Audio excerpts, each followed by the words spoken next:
Uno de los errores más comunes en el mundo de la tecnología es creer que Internet y web son lo mismo. Son dos conceptos diferentes, son dos tecnologías diferentes, pero que obviamente se apoyan mucho y están muy relacionadas. Internet nació allá por los años 50, mientras que la web en los años 90, así que hay casi 40 años de diferencia. Entonces, ¿por qué la gente suele confundir a la web con Internet? Porque cuando llega la web es el momento en que el público masivo empieza a usar Internet. Personas normales como tú, como yo, no ingenieros, no científicos, no genios de la computación que tenían que usar comandos complejos y saber mucho de tecnología para usar Internet. La web es la democratización de Internet. Y no solamente eso, sino que gracias a la web se crearon empresas multimillonarias, auténticos imperios de la tecnología, creando productos basados en web. Navegadores, buscadores, redes sociales, aplicaciones web. Hasta la fecha, la web es el área de la tecnología más usada y con mayores aplicaciones. Y los navegadores son los programitas que te permiten navegar por la web, utilizar la web. Sin los navegadores no podríamos utilizarla. Sin embargo, la historia de los navegadores tiene bastantes oscuridades, bastantes secretos, bastantes intenciones de las empresas de dominar la web. Porque claro, si la gente necesita un navegador para acceder a la web y tú tienes ese navegador, tú puedes poner las reglas de la web, ¿cierto? En este video te voy a contar cuáles son los navegadores más importantes de la web y de paso vamos a hacer un breve repaso por su historia. Pero antes de hablar de la web y los navegadores, hablemos un poquito acerca de Internet, porque ya hemos dicho que son cosas diferentes. Internet es el sistema o la infraestructura de comunicación entre dispositivos de cómputo, es decir, cables, antenas, conmutadores, enrutadores, protocolos de comunicación. Por ejemplo, cuando tú envías un gigabyte de tu computadora a otra computadora, no se envía un gigabyte. Ese gigabyte se parte en muchos pedacitos llamados paquetes y esos paquetes se están mandando a través de un protocolo llamado TCP/IP. IP lo que hace es el enrutamiento, es decir, a través de la IP los enrutadores pueden saber cómo llegar al destino como si fuera un mapa y TCP se encarga de ir viendo que los pedacitos coincidan con el origen y que podamos en el otro lado recuperar el archivo original. Es como una teletransportación, es una locura. Si quieres saber más del mundo de Internet, tenemos una especialidad de redes que te explica cómo funcionan todas las redes, cómo configurar redes y puedes acceder entrando a ed.team/redes. Ahora sí hablemos de la web. Como ya te dije, Internet viene de los años 50, pero en aquellos tiempos era de uso meramente científico. Solamente personas con grandes conocimientos, con computadoras gigantescas que estaban en universidades, usaban Internet para compartir recursos. Ya en otro video hablaremos de la historia de Internet, que es muy interesante también. Pero tiene que llegar el año 1992 para que el científico Tim Berners-Lee piense en una forma de hacer más accesible el uso de Internet. Entonces él crea la web. Y la web no es más, en términos sencillos, que una forma de comunicar documentos a través de hipertexto. Es decir, enlaces. Lo que tú ya conoces, ves un enlace, le haces clic y te lleva a otra página, a otro sitio, ¿cierto? Eso es el principio básico de la web que crea Tim Berners-Lee. Es decir, en lugar de hacer comandos complejos para buscar información, ¿por qué no hacemos que un documento pueda conectarse con otros a través de estos enlaces? La pregunta sería, ¿y cómo así ese enlace me va a llevar al documento correcto? A través de un identificador llamado URL. Entonces él crea el protocolo HTTP, que es un protocolo para comunicarse, para que se comuniquen estos documentos, y el lenguaje HTML. Este lenguaje es el núcleo de toda la web. Obviamente la web de Tim Berners-Lee era una web en texto, no era cliqueable, no había un navegador gráfico, todavía teníamos que usar línea de comandos, pero era un gran avance. Hacia el año 1993 aparece Mosaic, el primer navegador gráfico importante. Es cierto que hubo un navegador antes, pero no tuvo gran repercusión. El primer navegador importante es Mosaic, y Mosaic se distribuyó por listas de correo y la gente empezó a descargarlo y al fin teníamos un navegador gráfico. Es decir, en vez de usar comandos podíamos usar un mouse y darle clic a un enlace y nos abría otra página web. Era como magia. Sí, eso que para ti es normal, en aquellos tiempos era algo mágico, algo revolucionario. Poco tiempo después, los desarrolladores que crearon Mosaic se asociaron con el inversionista Tim Clark y crearon Netscape Navigator, el primer navegador importante de la historia de la web. Con Netscape comienza la historia de la web como la conocemos porque el público de forma masiva empieza a descargarlo. Mosaic era un producto más cerrado para un público más tecnológico. Netscape ya es una empresa grande, es una empresa que aunque no tiene ingresos, es considerada por la prensa de aquellas épocas como una de las empresas más importantes de tecnología y que si salía a la bolsa, iba a ser la salida a la bolsa más exitosa. Y salen a la bolsa. Un año después de haberse creado la empresa, salen a la bolsa. Es la salida de la bolsa más exitosa. Y la empresa pasa a valer 2.000 millones de dólares. No 2.000 millones de hoy, 2.000 millones de 1995. Imagínense. Increíble, y más increíble porque era una empresa que no tenía ingresos. Actualmente estamos acostumbrados a ver empresas de tecnología que no tienen ingresos, que queman dinero de inversionistas, pero aún así reciben más billetes y salen a la bolsa. Pero estamos hablando de 1994, era algo inaudito para la época.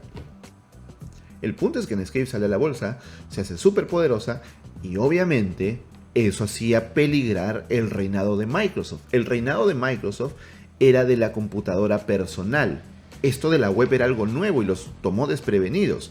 Entonces Microsoft a toda prisa crea su navegador Internet Explorer para competir con Netscape y empieza la llamada guerra de los navegadores. Lo primero que intentó la gente de Microsoft fue comprar a Netscape, como en capítulo de Los Simpson. Cuando Netscape se negó, Microsoft les dijo: te vamos a copiar todas tus características hasta sacarte del mercado. Casi lo mismo que pasó con Facebook y Snapchat. Te vamos a copiar hasta desaparecerte. Las historias se repiten, ¿cierto? El punto es que Netscape se negó, Microsoft fue muy duro con el desarrollo de Internet Explorer, cada uno daba sus propias funcionalidades para la web. Si bien es cierto que Internet Explorer fue quien venció en esta guerra y luego puso sus propias reglas para la web, y los desarrolladores web que venimos de la vieja escuela sabemos lo difícil que era desarrollar para Internet Explorer porque no respetaba los estándares, hay que tener en cuenta algo: Netscape tampoco respetaba los estándares. Es más, el término estándar era como algo nuevo. La web era tan nueva que no había estándares. Se creó luego la W3C para fijar estándares y también se mandó a la asociación ECMA el desarrollo del estándar de JavaScript, ¿no? Para tener ciertas normas que respetar. Pero en aquellos tiempos no había los estándares como tal. Había una versión de web que funcionaba en Netscape, una versión de web que funcionaba en Internet Explorer, como diseñar una aplicación para dos plataformas diferentes prácticamente. Una cosa curiosa es que Netscape es quien desarrolla JavaScript. Bueno, siguiendo con la historia, Internet Explorer vence, para resumirlo, vence a Netscape, va copiándole, va mejorando, tienen mayores recursos, aunque Netscape tenía mucho dinero porque había salido a la bolsa, no podía hacerle frente a los recursos de Microsoft, pero además Microsoft jugó sucio. Si no hubiera jugado sucio, quizás la historia hubiera sido diferente. Y es que Microsoft vendía o licenciaba su sistema operativo Windows a todos los fabricantes, o a casi todos, de computadoras. Entonces, si tú fabricabas una computadora y esa computadora no llevaba preinstalado Windows, era prácticamente una sentencia de muerte, porque ¿quién te iba a comprar? Y Microsoft usó ese poder para amenazar a muchos proveedores, a muchos fabricantes de computadoras, que no se les ocurra traer preinstalado Netscape. Si ellos lo hacían, iban a salir del mercado porque les iban a quitar la licencia de Windows. O sea, boicot, sabotaje del más salvaje. No estaban jugando en las mismas condiciones, pero sí podía venir preinstalado Internet Explorer. De esa manera, pues el público común, tú sabes cómo es. Compra una computadora, ahí está el logo de la E, entonces dicen, bueno, esto es Internet, ¿para qué me voy a descargar otra cosa si ya viene acá? Ellos no saben toda la historia que hay detrás. De hecho, Internet Explorer ya murió, pero por muchísimos años mucha gente creía que ese era el logo de Internet. No de Internet Explorer, sino de Internet, que ese logo significaba Internet. O sea, a ese nivel habíamos llegado de que Microsoft usó su poder para forzar a que la gente use su navegador. Netscape desapareció del mapa, fue absorbida luego por AOL, pero antes de morir liberó su código para que luego, años después, renazca en la forma de Firefox. Y aunque Microsoft venció e Internet Explorer llegó a tener más del 90% del mercado de los navegadores, eso es monstruoso, es decir, podía poner sus reglas para la web, lo hizo a un costo muy alto. No todo fue bonito. En 1998 el gobierno inició un juicio por monopolio contra Microsoft por las prácticas que les he contado, que desgastó y estresó terriblemente a Bill Gates. Él mismo cuenta que sin ese juicio los años siguientes en el mundo tecnológico podrían haber sido diferentes, porque al terminar el juicio en los 2000 él deja su cargo de CEO y pone a su socio Steve Ballmer como nuevo CEO de Microsoft. Y en los años 2000 empieza la famosa Web 2.0, en la que los usuarios no son meros consumidores, sino que participan. Llegan las redes sociales, llegan los buscadores, llegan los smartphones en esta década, y Microsoft había pasado a una etapa oscura, a convertirse en una empresa anticuada, una empresa que no innova, una empresa que no está en los titulares. Y aunque sí, tenía el navegador más usado del mundo, pero como no respetaba los estándares e imponía sus propias reglas sobre la web, le ganó muchas enemistades de los desarrolladores. Y eso le costó bastante años después cuando intentaron limpiar su imagen. Los dos navegadores que dieron inicio a la web, Netscape e Internet Explorer, hoy no existen, ya están muertos los dos. Así que de aquí en adelante todos los navegadores de los que te voy a hablar son navegadores que sí existen a la fecha y que son excelentes opciones para que tomes en cuenta qué navegador utilizar o qué navegador probar. En primer lugar hablemos de Opera. Este navegador aparece allá en el año 1996, sí, es de la época de la guerra de los navegadores, empezó como perfil bajo allá en Europa, y utilizaba un motor llamado Presto. En el año 2013 ellos se cambian al motor WebKit y más adelante al motor Blink. En este punto debo hacer una pausa y explicarte qué cosas son los motores. Los navegadores tienen dos motores. Uno es el motor de JavaScript, que lo que hace es interpretar el código JavaScript. Como en JavaScript está la lógica, mientras mejor sea ese motor, mientras más rápido sea ese motor para interpretar todo el código de JavaScript y entender lo que los programadores están diciendo, más rápido será el navegador, obvio. Y el otro motor es el motor de renderizado. El motor de renderizado es el que se encarga de mostrar todo en pantalla, es decir, todo lo que llega por código lo traduce, entiende toda la geometría, los colores, las tipografías y las empieza a dibujar en pantalla. Y eso también es muy costoso en términos de recursos del navegador, de procesamiento. Entonces, esos dos motores son los que permiten que un navegador te muestre en pantalla lo que tú esperas ver, porque traducen el código y lo muestran. Entonces, el motor más usado hoy en día es Blink, porque es el motor de Google Chrome. Ahorita vamos a llegar a Chrome, ¿sí? Opera usaba su propio motor llamado Presto, luego se pasó a WebKit, el motor que creó Safari, y luego se pasó a Blink, con el que está ahora. Opera es uno de los mejores navegadores que existen y es uno de los navegadores que ha traído la mayor cantidad de innovaciones en el mundo de los navegadores, pero por alguna extraña razón los usuarios no le han dado su apoyo masivo como tal vez lo merecería. Por ejemplo, Opera fue el primero que trajo pestañas. Algo que ahora es muy normal, en aquellos tiempos no había pestañas, había que abrir nuevas ventanas, nuevas instancias. Opera hoy por hoy tiene VPN integrado, tiene bloqueador de anuncios integrado, tiene un ahorrador de batería integrado, tiene las redes sociales, messengers integrados en el mismo navegador, tiene buscador de pestañas, tiene un montón de cosas espectaculares. Tiene una cosa que a mí en lo personal me fascina, que es que permite sacar un video y ponerlo en una ventanita flotante que es always on top, es decir, siempre está encima de todo. No hay ninguna ventana que tú puedas poner encima. Entonces a veces estoy poniendo videos de YouTube, música, y uso Opera y saco el video y lo pongo en una esquinita de la pantalla y siempre va a estar encima, no va a haber nada que lo tape. Es una función que a mí en lo personal me gusta mucho. Y en el año 2004 llegó Mozilla Firefox, o simplemente Firefox. La gente a veces confunde el nombre Mozilla creyendo que es el nombre del navegador cuando es de la fundación sin fines de lucro que está detrás. Y este es uno de los navegadores más queridos por los desarrolladores, porque respeta los estándares, porque tiene una gran documentación. La Mozilla Developer Network es un lugar donde todo desarrollador va a hacer consultas. Adicionalmente tiene su versión para navegadores, para desarrolladores. También fue el primer navegador que le hizo frente, así de tú a tú, al poderosísimo Internet Explorer en sus tiempos, y empezó a crecer su cuota de mercado. Una cosa interesante es que este es el primer navegador con el que tenemos extensiones, algo que es muy normal ahora. En esos tiempos era wow, era una explosión en la cabeza porque yo podía añadirle extensiones y hacer que el navegador tenga nuevas funcionalidades. Yo recuerdo aquellos tiempos, entrabas a páginas para ver cuáles eran las extensiones que te recomendaban, tenías tus colecciones de favoritos, era hermoso usar Firefox en aquellas épocas.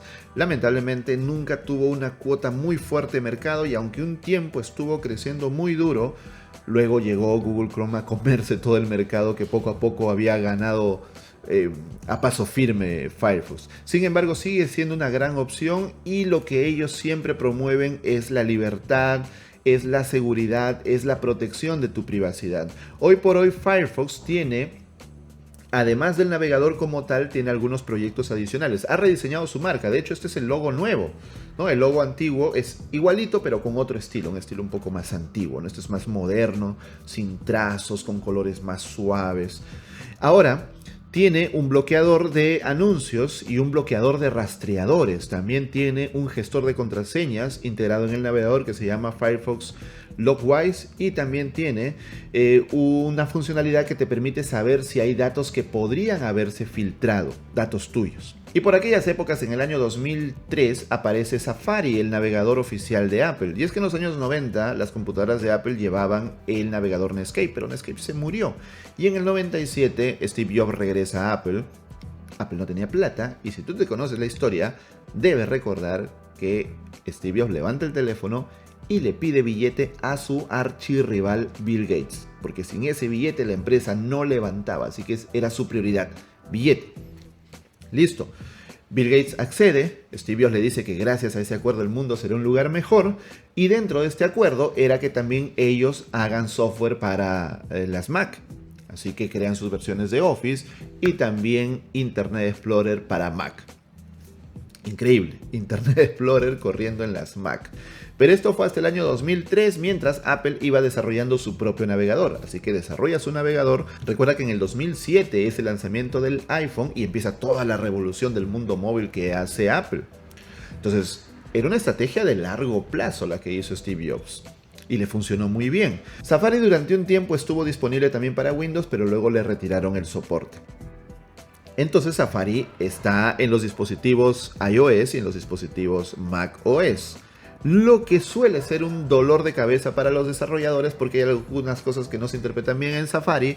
Y si tú no tienes una Mac, no tienes modo de debuguearlas, salvo que te prestes una Mac o salvo que pagues alguno de esos servicios que emulan las Mac. Pero fuera de esta anécdota, Safari es un gran navegador que, entre otras cosas, introdujo el motor de renderizado WebKit, que durante varios años fue el más usado del mundo de la web, porque luego vino Google Chrome y también implementó WebKit. Y en el año 2008 llega Google Chrome, el navegador que hoy por hoy es el más usado del mundo y el navegador con el cual Google ha reforzado aún más su poderío, y como en aquellos tiempos de Internet Explorer, dominar con mano de hierro la web. Sí, porque hay muchos productos de Google que no funcionan bien en otros navegadores. Y si la web es abierta, si la web tiene estándares, ¿por qué un producto de Google, que es web, debería funcionar mal en navegadores que no son de Google? Cosa para ponernos a pensar, ¿cierto? Es debate para otro video. El punto es que Chrome nace con la idea de soportar aplicaciones web que para esa época estaban empezando a llegar con mucha fuerza. Ya no estábamos en esa web en que yo escribía HTML, un poquito de CSS, un poquito de JavaScript, hacerle alguna animación y ya está. Ya ahora hablábamos de aplicaciones. Ya no aplicaciones que se instalaban en el sistema operativo, sino que corrían directamente en el navegador. Ya estamos hablando de un navegador casi como un mini sistema operativo. Es cierto que en ese tiempo la gente se burlaba y decía, oye, sistema operativo y navegador son cosas diferentes. Pero ese era el objetivo. Por ejemplo, años después salió el proyecto Chrome OS, las computadoras de Google, que básicamente son un Google Chrome, como si fuera un sistema operativo. Y todas las aplicaciones van corriendo ahí dentro del browser.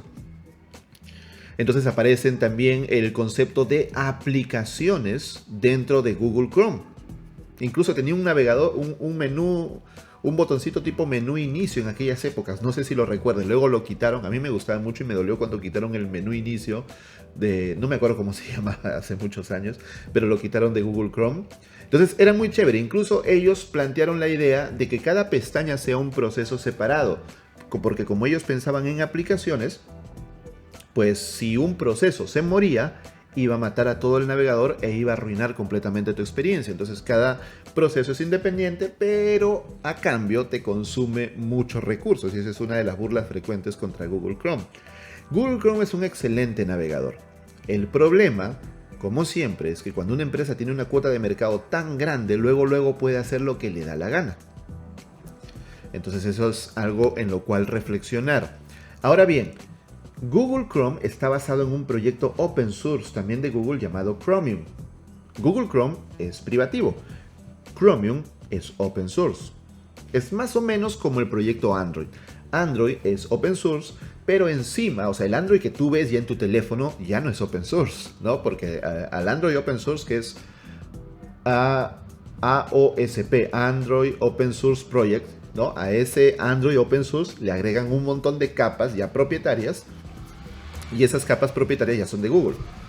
¿Por qué? Sencillo.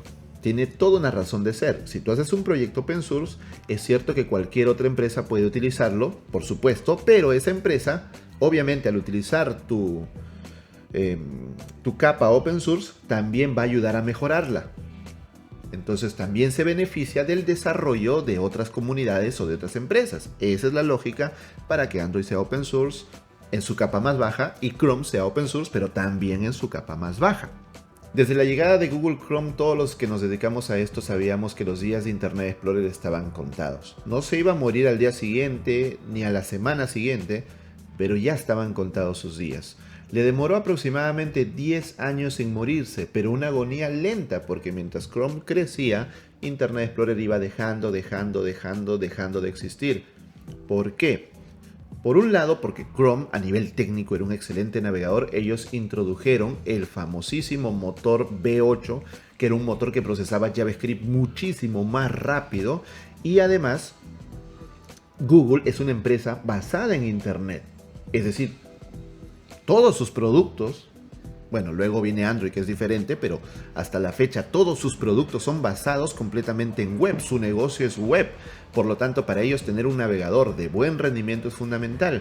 Microsoft, en cambio, no tenía un negocio basado en web. Microsoft tenía un negocio basado en escritorio, basado en su sistema operativo, en computadoras personales. Ahora ya tiene un negocio con mucha fuerza en web, pero en aquellos tiempos no. Así que creo que las cosas son obvias, ¿no? Poco a poco fue muriendo Internet Explorer, pero lamentablemente alguien que también pagó los platos rotos fue Firefox, que esa cuota de mercado que poco a poco empezó a ganar, la empezó luego a perder porque Google Chrome se la estaba comiendo. Y en el año 2009, junto con el proyecto Tor, que es una especie de internet paralela, ¿no? Para que tú navegues y no te rastreen porque no sigue el protocolo IP tradicional, así que todo está enmascarado, aparece el Tor Browser, que tú también puedes ir y descargártelo para que navegues sin que nadie pueda saber desde dónde estás navegando.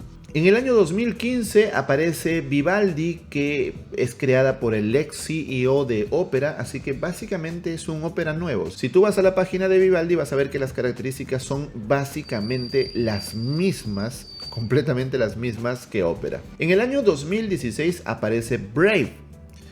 Brave es creado por el mismo CEO o ex CEO de Mozilla. Aquí hay una historia un poco escandalosa, y es que Brendan Eich, el ex CEO de Mozilla y el creador de JavaScript, o sea, no estamos hablando de cualquier persona, el que creó JavaScript, el mismísimo, sale de Mozilla porque él había hecho algunas declaraciones homofóbicas que no quedaban para nada bien.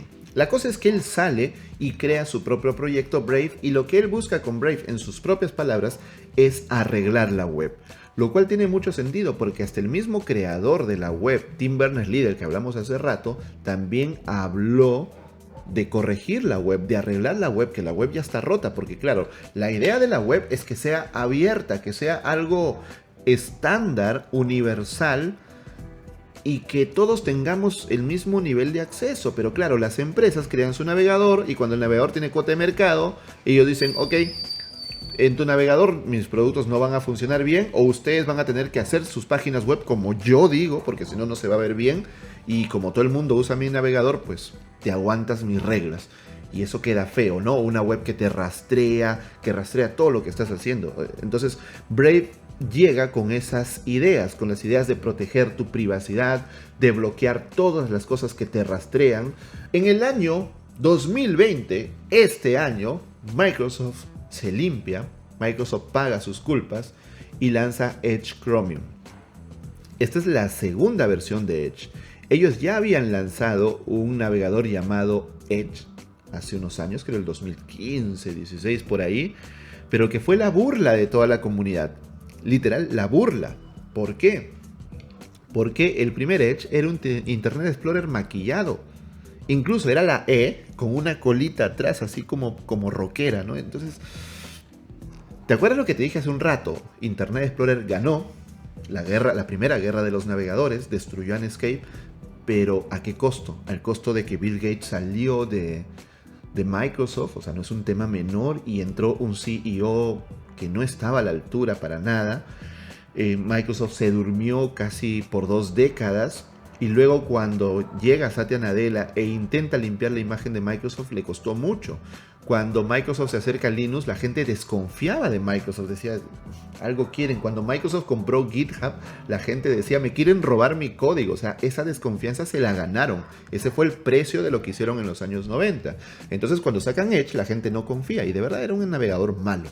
Honestamente era muy malo. Era un Internet Explorer maquillado. Era un Internet Explorer 13, por decirlo así. Hasta que este año sacan Edge Chromium, es decir, basado en el mismo proyecto open source en el que está basado Google Chrome y también Opera, porque Opera cambió también su motor al de Google Chrome. Entonces, era una locura porque uno decía Microsoft usando proyectos de Google, pero era la única manera de tener un navegador decente, un navegador que la gente acepte, que pueda soportar incluso las mismas extensiones de un navegador a otro, que sea rápido y que deje atrás toda esa huella, todo ese estigma tan feo de Internet Explorer. Por eso es que incluso su logo es completamente diferente. Una cosa curiosa es lo que te dije hace un rato, que como Chromium es open source, todo aporte que Microsoft haga también lo puede aprovechar Google Chrome. Y de hecho, ya ha corregido bugs y ha mejorado funcionalidades Microsoft que luego ha podido tomar Google Chrome. Así que muy probablemente estemos ante una nueva época en el mundo de los navegadores, tal vez una segunda guerra de navegadores, no lo sé. Pero Edge Chromium, aunque tiene una pequeña cuota del mercado, todo indica que va a ir creciendo, creciendo, creciendo muy duro. Por ejemplo, cuando yo actualicé Windows aquí en mi computadora, ni bien encendí la computadora luego de la actualización, a pantalla completa me salió un anuncio de Edge, de verdad. Instálalo y no sé qué, y luego salió una ventanita abajo, un poco intrusiva, pero luego no volvió a salir, tampoco hay que mentir. Pero he preguntado a la gente y la gente también dice que les encanta Edge Chromium, que es muy veloz, que les gusta más incluso que Google Chrome, y Microsoft ahora tiene muchas aplicaciones en nube, así que también les conviene a ellos tener un navegador poderoso. Y si su navegador creciera, Bing, su buscador que le hace la competencia a Google, también crecería. Así que es muy interesante el mercado actual. Lo importante es que tienes muchos navegadores de donde elegir para navegar en web, para hacer tu propio desarrollo web. Y recuerda que si quieres ser desarrollador web, el lugar ideal por supuesto es Edeteam. En Edeteam puedes comenzar gratis a ser desarrollador web. Nuestros cursos de desarrollo web básicos son gratis. Y si luego quieres ir ya a un nivel más avanzado, tenemos muchísimos cursos tanto de frontend como de backend para que seas un gran desarrollador web. Así que te invito a ir a ed.team. Y si quieres saber más del mundo del desarrollo web, también tenemos por aquí un video de backend y frontend para que vayas a verlo. Yo soy Álvaro Felipe, espero que este video te haya gustado mucho. Hay muchas horas de chamba y de investigación detrás de este video, no te imaginas cuánto. Así que espero que te haya gustado y que lo compartas para llegar a más personas. Nos vemos en una próxima oportunidad. Chao.